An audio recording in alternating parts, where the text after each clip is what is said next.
এখানে দেখুন আমার যেই ইমোটি রয়েছে এখানে কয়টা ডিভাইস রয়েছে এখানে কিন্তু দেখাচ্ছে অনলাইন কতগুলো ডিভাইস থেকে আমার ইমোটা ব্যবহার হচ্ছে বা কত স্থান থেকে আমার ইমোটা ব্যবহার হবে কোথায় থেকে ব্যবহার হবে সেটাও কিন্তু এইখানে উল্লিখিত রয়েছে।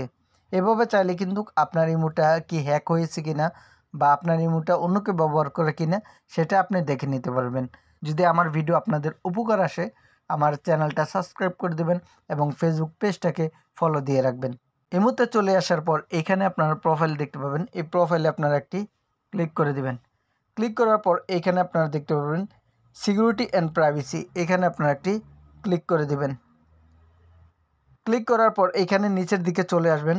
চলে আসার পর এখানে দেখতে পারবেন ম্যানেজ ডিভাইস, এখানে আপনারা একটি ক্লিক করে দেবেন। ক্লিক করার পর এখানে দেখুন আপনি এটা কোথায় থেকে ব্যবহার করছেন এবং কোথায় অন্য কোথাও যদি ব্যবহৃত হয় সেটা কিন্তু এইখানে দেখাবে। এভাবে চাইলে আপনার ইমোটা কেউ হ্যাক করেছে কিনা ব্যবহার করছে কিনা সেটা দেখতে পারবেন।